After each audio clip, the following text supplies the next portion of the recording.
amazing happened today at 3:10 p.m. I'm so beyond happy. I legit fell on the floor and started sobbing.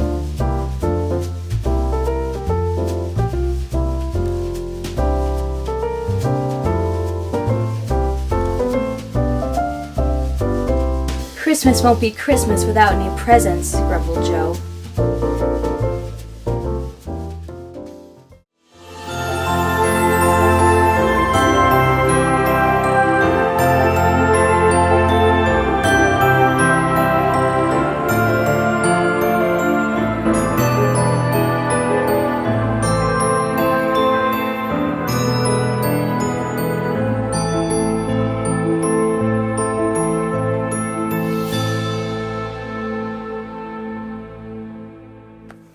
Hello guys, it's Amanda and welcome back to my channel and welcome back to Vlogmas episode 4. So, we start this vlog off on a very special day. Today is Friday the 13th. Something really amazing happened today at 3:10 p.m. I'm kind of mad I didn't get my first reaction because it was so I didn't even know it was happening until it happened. At 3:10 today, I got accepted to college. I was accepted into my dream college. It was the college that I applied to in my Rory Gilmore video. At the end of my Rory Gilmore video, I'll leave that up above. I am going to Monmouth University in New Jersey. I did a couple of errands this morning and I get home. It was at 3 o'clock or so I get home and then I feel the buzz on my watch that you got an email. And I'm like, oh no. And I see that it's Monmouth University. Yeah, there's been an update in your application. Click here to see why. I was afraid something bad happened or they didn't receive something or whatever. So I go in and literally 10 seconds later,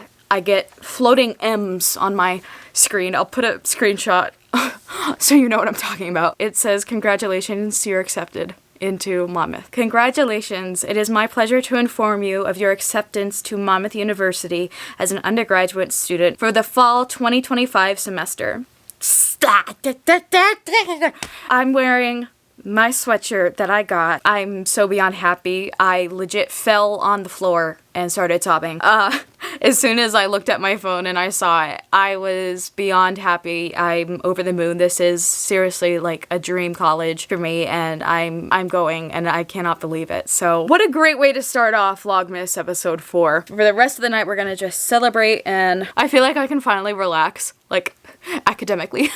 I can relax and be like, okay, it's okay. You're going to college. You're fine. Yeah, so I'm really excited. I wanted to let you guys know, of course, but I will talk to you guys more tomorrow. We are definitely going to start decorating the tree. I have got my huge box of ornaments right here, and I'm going to just unload everything and just start. So we're going to do that tomorrow. So I will see you guys tomorrow morning.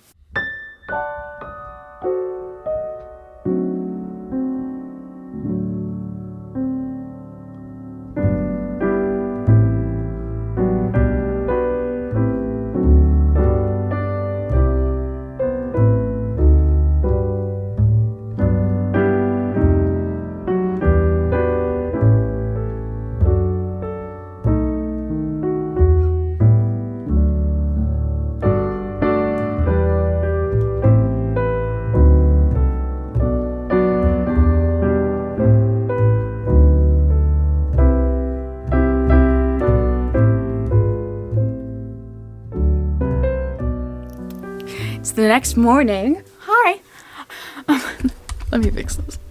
This big old thing right here, this is specifically my bin of Christmas tree ornaments, and we are gonna start opening this up and just getting everything out. We are going to start decorating this beautiful tree right here. It's basically just a freaking pop culture tree. It's right here in this box, so we're just gonna open it and I will show you guys some of my favorite ornaments and we'll figure it out from there.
it is multiple days later. We have quite a bit of the advent calendar to open because I have not done this since my birthday. Number 9 is this one right here. Is another sticker, and this one's a bigger sticker than usual, but this is, we have a Luke's coffee cup sticker.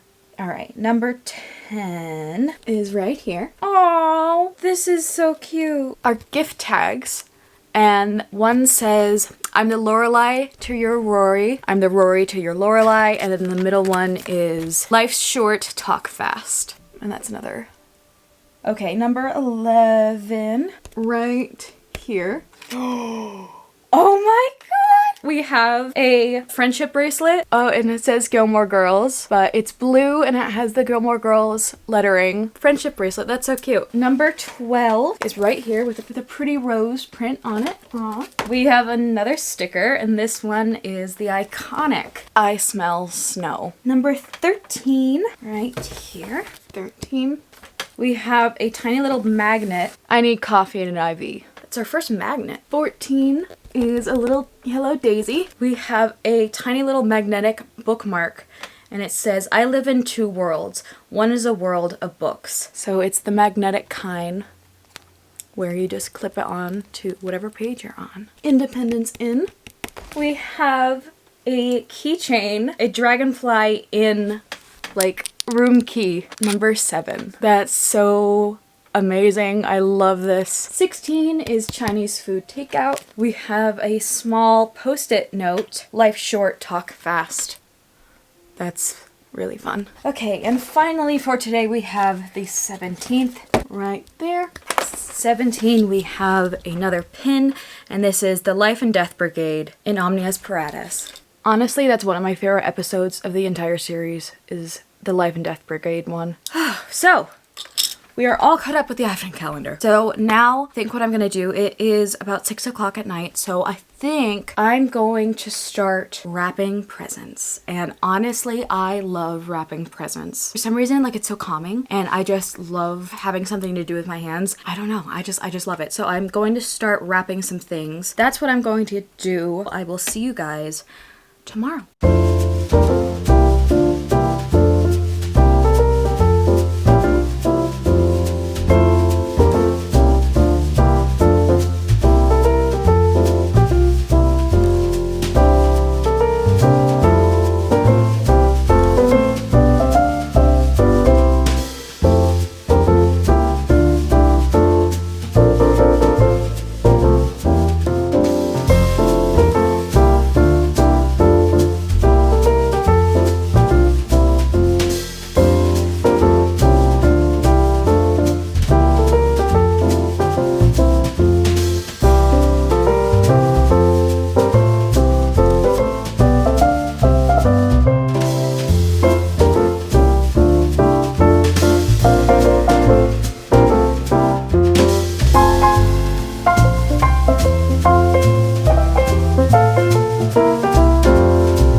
Hello guys, it is a couple days later. Today is the winter solstice, so blessed solstice to you all. I could not be more happy. Today has been a really good day. Every single day now is going to be getting brighter and brighter. There are brighter days ahead, literally and figuratively, so yeah, it's a really great day. I've been doing all the Christmas prep today for the final couple days up till Christmas Eve and of course Christmas. I think I'm going to open up the rest of the advent calendar with you all so I can show it on here. Okay, so the last one I did was the 17th. So the 18th is big one here. It's the gazebo. So here is a bookmark. I've never seen a bookmark like this, but it is a long metal bookmark, and on here, I don't know if I'm gonna be able to show this. It says, I drink the coffee, then I do the things. There we go. You can somewhat see that. So yeah, it is a metal bookmark. And is this a bookmark or a stir? Would it make more sense if it was a coffee stirrer? Am I stupid? It might be a coffee stirrer. Either or, whatever it is, it's cute. 19 is this right here. Oh, that's cute. We have more present tags.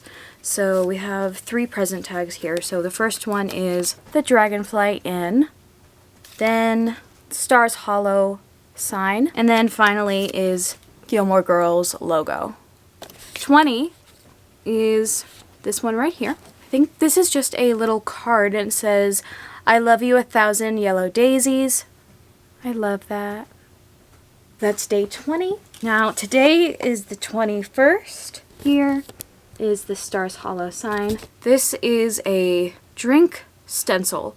Hold over foamed milk and dust stencil with cocoa powder or cinnamon for best results. Hold stencil as close as possible to the surface of the milk. You can somewhat see it. It's a snowflake, and so you put cinnamon or cocoa powder over your frothed milk. Okay, I've never seen one of those, but that is really cool. I have to try that tonight. 22nd is right here. These are little coffee cup paper clips. Coffee cup paper clips. The 23rd is Kim's Antiques. This is the biggest one, I think, of the calendar. Oh, washi tape! The first one is somewhat of an orange color and it says, work hard and have fun. Yeah, it's an orangey color and it says work hard, have fun. And then the second one says the same thing, but it's more of a beige. The 24th is this tiny one right here. We have another iron-on patch that has the Gilmore Girls logo. And then finally, number 25 is this one right here. Another fake coaster that has the gazebo and it says Gilmore Girls on it. We have finished the advent calendar. I spoiled the rest of the days for myself, but that's okay. I wanted to show you guys on camera. So that was the Gilmore Girls advent calendar. This was a very big surprise. I'm very happy with it and it was really cute. So thank you, Mom. Like I said, this is going to be my last episode of Vlogmas, so before I leave, I wanted to say thank you guys so much for watching and staying with me throughout all of Vlogmas. I hope you guys have a wonderful holiday. I hope you have a wonderful new year, and I will see you next year, 2025. So thank you guys so much for watching, and I'll see you guys in my next video. Bye, guys.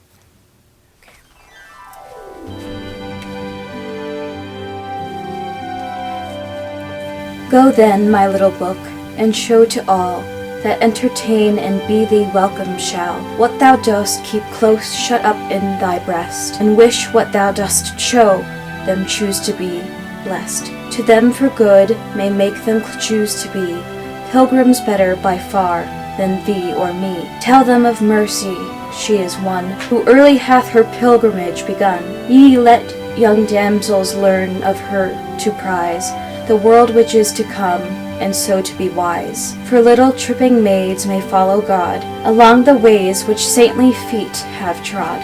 Christmas won't be Christmas without any presents, grumbled Joe, lying on the rug. It's so dreadful to be poor, sighed Meg, looking down at her old dress. I don't think it's fair for some other girls to have lots of pretty things and other girls nothing at all. added little Amy with an injured sniff. We've got father and mother and each other anyhow, said Beth contentedly from her corner. The 4 young faces on which the firelight shone brightened at the cheerful words, but darkened again as Joe said sadly, We haven't got father, and shall not have him for a long time. She didn't say, perhaps never, but each slightly added it, thinking of father far away, where the fighting was. Nobody spoke for a minute. Then Meg said in an altered tone, You know the reason Mother proposed not having any presents this Christmas was because it was going to be a hard winter for everyone, and she thinks we ought not to spend money for pleasure when our men are suffering so in the army. We can't do much, but we can make our little sacrifices and ought to do it gladly. But I'm afraid I don't. Meg shook her head, and she thought regretfully of all the pretty things she wanted. But I don't think the little we should spend would do any good. We've got $1, and the army wouldn't be helped by our giving that. I agree not to expect anything from Mother or you, but I do want to buy Undine and Sintram for myself. I've wanted it for so long, said Joe, who was a bookworm. I plan to spend mine on new music, said Beth, with a little sigh. No one heard but the hearth brush and the kettle holder. I shall get a nice box of drawing pencils. I really need them, said Amy, decidedly. Mother didn't say anything about our money, and she won't wish us to give up anything. Let's each buy what we want and have a little fun. I'm sure we grub hard enough to earn it, cried Joe, examining her heels of her shoes in a gentlemanly manner. I know I do, teaching those dreadful children nearly all day when I am longing to enjoy myself at home, began Meg in a complaining tone again. The clock struck 6, and having swept up the hearth, Beth put a pair of slippers down to warm.